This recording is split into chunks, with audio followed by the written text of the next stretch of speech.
Dr. Sarah Chun walked into the dark underground vault. Her boots echoed on the cold stone floor. The air smelled old, dead, like nobody had breathed here for thousands of years. Her flashlight cut through the darkness. Then she saw it. A giant metal statue stood in the center of the room, 12 feet tall, covered in battle scars. Strange symbols glowed faintly on his chest. "This is impossible," Sarah whispered. Her team had found this vault buried deep under the Sahara Desert. No map showed it. No history books mentioned it. It was just hidden, waiting. Sarah moved closer. The metal was dark gray, ancient, but when she touched it, the surface felt warm. "Dr. Chun, look at these symbols," her assistant Marcus called out. He pointed at the markings on the statue's armor. "I have never seen this language before." Sarah pulled out her scanner. The readings made her heart race. The metal was older than the pyramids, older than any human civilization. But the energy readings showed something active inside. Someone built this before humans even existed, Sarah said quietly.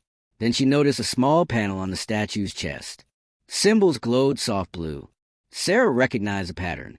It was a language, a dead language, one she had studied for 15 years in university, a language that should not exist anymore.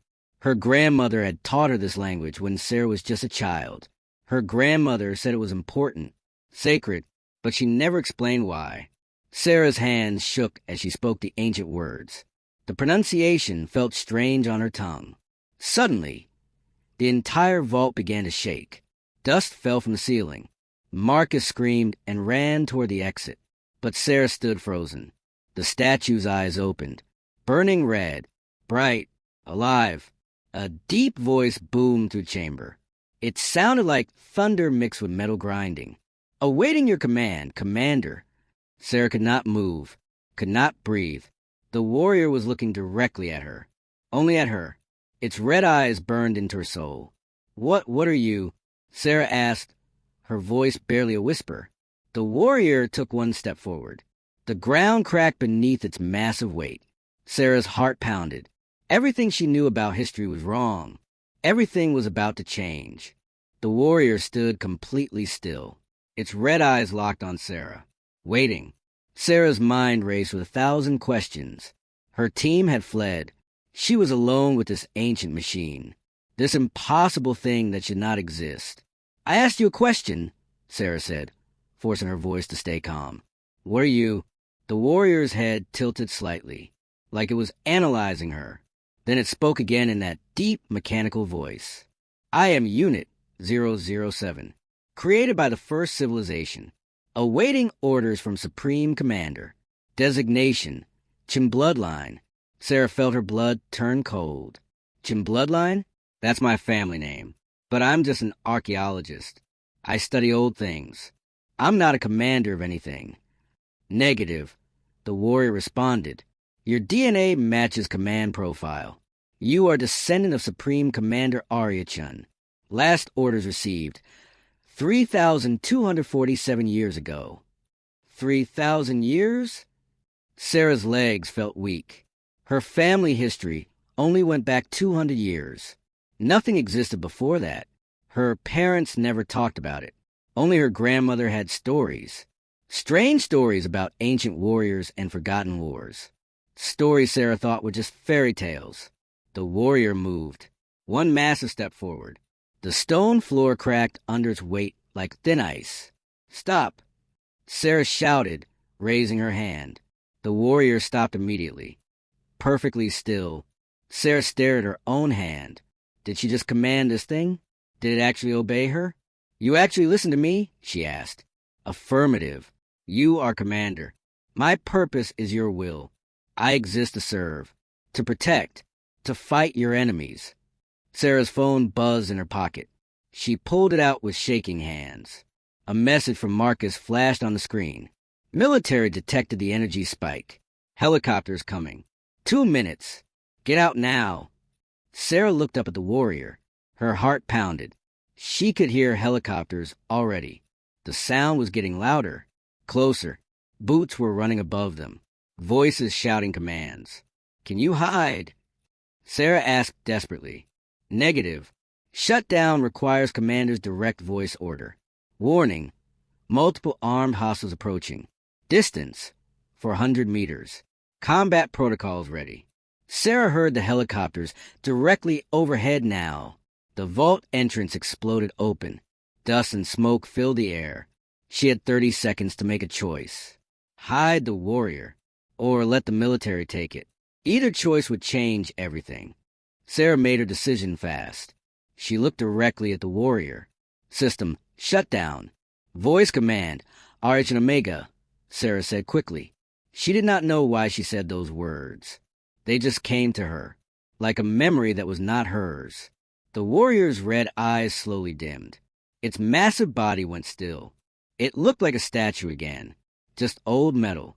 Nothing more. Just in time. General Marcus Wade walked into the vault with 30 armed soldiers behind him. Their guns were raised. Their laser sights painted red dots across the walls. Wade was a tall man with gray hair and cold blue eyes. He smiled at Sarah, but there was no warmth in it. Dr. Chun, what an interesting discovery you have made here. Sarah kept her face calm. It's just an old statue, General. Dead metal. Nothing special. Probably just ancient art. Wade walked slowly around the warrior. His boots clicked on the stone floor. He studied every detail, every scar, every symbol. Really? Wade said softly. Then why did our satellites detect enough energy to power a small city, coming from exactly this location? Sarah shrugged. I don't know what your equipment detected, but this is just ancient metal. It's not active. Wade stopped walking. He pulled out a tablet from his coat. His fingers swiped across the screen. Then he turned it toward Sarah. Sarah's blood froze. On the screen was a photograph, black and white, old but clear. It showed her grandmother, but not old, young, maybe 25 years old. She stood next to 5 massive warriors, identical to the one behind Sarah. The photo was dated in 1945. Your grandmother was very interesting, Dr. Chin, Wade said quietly. She appeared in historical records going back 300 years. Always the same face. Always the same name. Always the same age. Some people don't age normally, it seems. That's impossible, Sarah whispered. Is it? Wade walked closer. Because we have been tracking your family for 70 years. Waiting. Watching. Waiting for one of you to lead us here. To these. He pointed at the warrior. Ancient weapons. That's what these really are. And now, you're going to activate it. For us. I can't do that. Wade's smile disappeared. His face turned hard. Cold. Then your friend dies. 2 soldiers dragged Marcus into the vault. His face was bloody. His hands were tied. Terror filled his eyes. General Wade pulled out a black pistol. He pressed it against Marcus's head. Marcus was shaking. Tears ran down his face. You have 10 seconds, Dr. Chun, Wade said calmly. Activate the warrior. Or I pull the trigger. Your choice. Sarah looked at Marcus, her friend, her colleague. Then she looked at the warrior statue, standing silent behind her. Her hands were shaking. Her heart pounded so loud she could hear it. 10, 9, 8. Wade counted slowly. Sarah closed her eyes. She spoke the ancient words, the same words from before. The warrior's eyes opened, red, burning, angry. But this time it spoke different words. Words that made everyone in the vault step back. Threat detected. Hostile forces identified. Multiple armed enemies. Awaiting combat authorization, Commander. 30 soldiers aimed their rifles at the warrior. Red laser dots covered its metal body. Wade still held the gun to Marcus's head. Stand down. Wade shouted at his men. Then he looked at Sarah. Order that thing to obey me. Now, or your friend dies. I am not playing games. Sarah stood between the warrior and the soldiers. Her mind worked fast. If she ordered an attack, people would die. Good people. Just following orders. But Wade would never let them leave alive. She knew that now. It doesn't work that way, Sarah said. Unit 007 only answers to Chin bloodline. Only to me. Nobody else can command it. Wade's face turned red with anger. Then you will give orders. You will command it to serve the military, to serve your country, or everyone in this room dies. I have missiles ready. One radio call and this entire site gets buried under sand. The warrior spoke again. Commander, these humans intend harm to you. Threat level, critical. Permission to eliminate all hostiles. No. Sarah shouted quickly. No killing. That is a direct order. You cannot kill anyone. Understood. Non-lethal force authorized. Wade laughed. It was a cold sound. You think that metal monster can take down 50 soldiers without killing? We have been preparing for this moment for decades. We know what these things are capable of. Sarah looked at the warrior. An idea formed in her mind. Dangerous. Risky. But maybe their only chance to survive. Unit 007. Answer my question. How many warriors like you exist on Earth? The warrior paused for exactly 2 seconds. 67 units remain in hibernation status, scattered across planet Earth, awaiting activation command from Chin Bloodline. General Wade's eyes went wide. His gun slowly lowered from Marcus's head. 67? Wade whispered. There are 67 of these things hidden around the world. Sarah saw her chance. She stood taller. Her voice became stronger. Yes, and they all answer to me. Only me. If anything happens to me, they all wake up automatically. My grandmother programmed a failsafe into their systems. My death activates every single warrior on Earth. And they won't be peaceful. They will destroy everything. It was a lie. A complete bluff. Sarah had no idea if this was true. But Wade didn't know that. Wade stared at her. His jaw was tight. His finger still on the trigger. 10 seconds passed. 20. 30. The vault was completely silent. Nobody moved.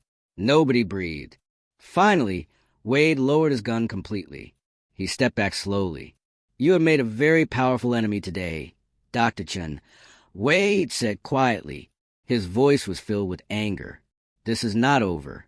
Not even close. Leave. Now, Sarah commanded. Take your soldiers. Get out, or I wake all 67 warriors right now. And you can explain to the president why the world is ending. Wade's face turned red, but he nodded to his soldiers. Move out. All of you. Now. The soldiers backed away slowly, their guns still pointed at the warrior. Then they turned and ran. Wade was the last to leave. He looked back one final time. We will meet again, Dr. Chun. Count on it. Then he was gone. Sarah's legs gave out. She collapsed to the floor. Marcus ran to her side. Sarah, are you okay? That was insane. Marcus helped her stand up. Sarah was shaking. I just bluffed with 50 guns pointed at us. I can't believe that worked. The warrior spoke. Strategic deception. Well executed, Commander. However, I must inform you, that protocol does not exist. Warriors will not activate upon your death. Sarah laughed. It was a nervous, crazy sound. So I just lied my way out of death? Affirmative. Impressive survival instinct, Commander. Marcus looked between Sarah and the warrior. So what do we do now? Wade won't give up. He'll come back with more soldiers. More weapons. Sarah stood up straight. Her mind was clear now. Focused. We find the other warriors. All 67 of them. Before Wade does. The warrior's eyes glowed brighter. Affirmative. Uploading location data to your device now. Nearest unit is 1,200 kilometers north. Buried under Antarctic ice. Sarah looked at her phone. A map appeared. Red dots marked locations all over the world. 67 ancient warriors. Waiting. 3 days later, Sarah stood in a frozen cave in Antarctica. Ice covered the walls. Her breath came out in white clouds. Unit 007 stood beside her like a silent guardian. Are you sure they are here? Sarah asked. Her teeth were chattering from the cold. Affirmative. Units 12 through 18. Hibernating for 3,000 years. Location confirmed. The cave opened into a massive underground chamber. 7 warriors stood in perfect formation, silent, waiting, covered in frost and ice. Sarah spoke the ancient activation words. Her voice echoed through the chamber. 7 pairs of red eyes opened at the same time. "Awaiting orders, Commander," they said together. Their voices shook the ice walls. Sarah felt the weight of command pressing down on her. These were not just machines. They were weapons, built for war, built for death. What were you created to fight? Sarah asked quietly. Who built you? Why do you exist? Unit 007 was silent for a long moment. Then it spoke words that changed everything. The first enemy. The ones who destroyed the original human civilization. We were created to stop them. Wait, humans destroyed themselves? Sarah asked. Negative. Humans were not alone on Earth. Another species existed. They came from the stars. They attacked without warning. They nearly ended all life on this planet. Your ancestor, Commander Arya-chun, created US to fight them, to protect humanity. Sarah's phone suddenly buzzed. A message from Marcus appeared. Just 2 words. News. Now. Sarah pulled out her tablet with shaking hands. She opened the news app. The headline made her heart stop. Strange signals detected from deep space. Patterns match ancient electromagnetic signatures found in archaeological sites worldwide.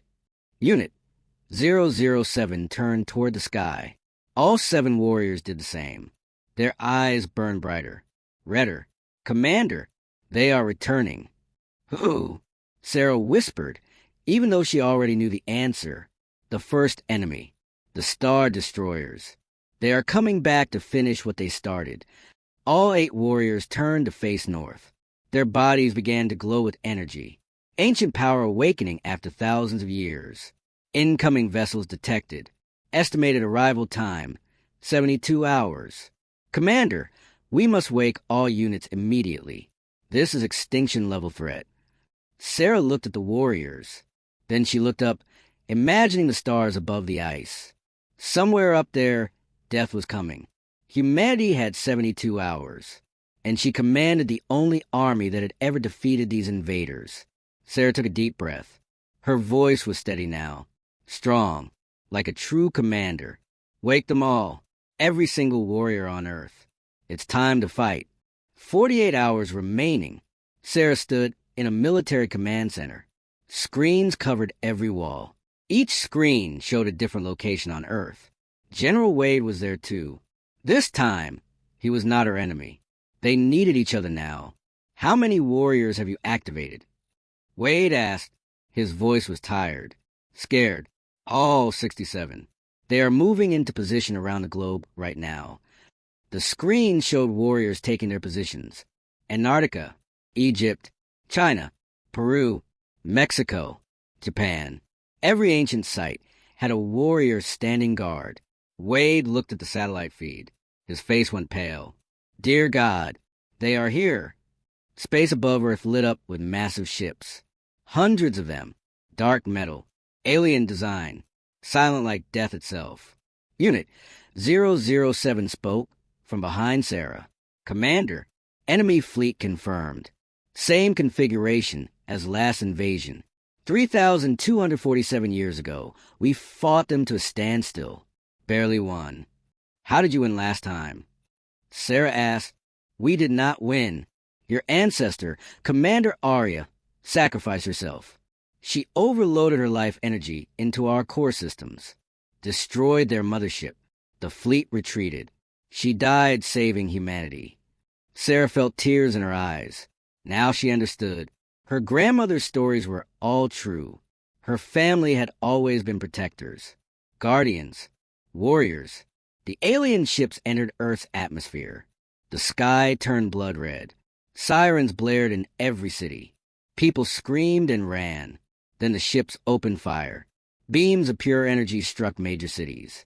New York, London, Tokyo, Beijing. Buildings exploded. Collapsed. Thousands died in seconds. The warriors activated their weapons. Ancient technology met alien power. The battle was massive. Explosions everywhere. Fire. Destruction. The warriors fought with incredible precision. Strength beyond human understanding. But they were badly outnumbered. For every ship they destroyed, 2 more appeared. Sarah watched helplessly on the screens. They were losing. Humanity was losing. Unit 007 turned to her. Commander, final option available. All units can combine energy cores. Create one massive weapon. But it will destroy US. We will cease to exist. No, there has to be another way. I won't let you all die. There is no other way. Unless what? Sarah grabbed the warrior's arm. Unless you give the true command. The one your ancestor never spoke. You, Archin bloodline. You can upgrade US. Make US stronger. Permanent boost. But it requires your life energy. You might not survive. Sarah looked at the screens. At the death. The destruction. Children crying. Cities burning. She made her choice. Sarah looked at Unit 007. Her decision was made. She was ready. Tell me how to do it. How do I upgrade you? Unit 007 knelt before her. Its massive metal body bowed down. Speak the ancient words. Place your hand on my core. Give US your command. Your life energy will flow into all units. We will become stronger, faster, powerful enough to win. General Wade grabbed Sarah's arm. Wait, you could die. We can find another way. Sarah pulled her arm free. She smiled softly. My grandmother died saving humanity. My ancestor died 3,000 years ago doing the same thing. This is what Chin bloodline does. We protect. Always. She placed her hand on Unit 007's chest, right over its glowing core. She spoke words she somehow knew, words from memories that were not hers, ancient words of power and sacrifice. Light exploded from her hand, bright, blinding, pure energy. The light shot through Unit 007. Then it spread across the entire planet. Every warrior on Earth felt it, received it, absorbed it. Sarah screamed. The pain was incredible, like her soul was being pulled apart. But she did not move her hand, did not stop. The warriors began to change. Their metal bodies glowed with golden light. They grew taller, stronger. Their weapons blazed with new power. They moved faster than before, striking with devastating force. Ship after ship exploded. The alien fleet began to retreat. Panic spread through their formation. Unit 007 stood up. Sarah collapsed into his arms. Her skin was pale, her breathing shallow. Commander, stay with US. Do not leave. But Unit 007 did not wait. He shot into the sky like a rocket, faster than sound. The mothership tried to escape, tried to run. Unit 007 would not let it. He flew straight through the ship's shields. His fist punched through the hull, through the core, through everything. The mothership exploded in a ball of fire that lit up the entire sky. The remaining alien ships scattered, fled, disappeared into deep space. Earth was saved. All 67 warriors stood in their positions, victorious, silent, but their commander was dying. 1 week later, Sarah opened her eyes slowly. White ceiling, soft bed, hospital smell. She was alive.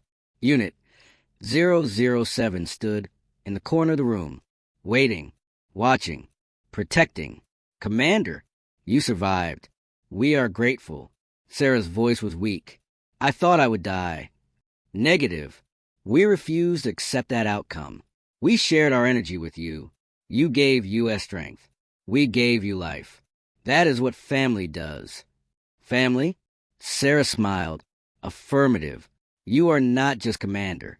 You are sister, friend, purpose. We exist because you exist. Sarah sat up slowly. She looked out the window. The city was rebuilding. People were moving, living, surviving. So what happens now, she asked. Unit 007's eyes glowed softer, almost peaceful. Now we wait, protect, Serve. There will be other threats, other enemies, but we will be ready. Together. Sarah nodded. She touched the warrior's metal hand. It was warm now. Not cold. Not dead. Alive. Together, she repeated. Unit 007 bowed slightly. Respectfully. Orders received. Commander. Outside, 67 warriors stood guard around the world. Silent protectors. Ancient guardians. Waiting for the next threat. And Sarah Chun, last of the Chun bloodline, led them all.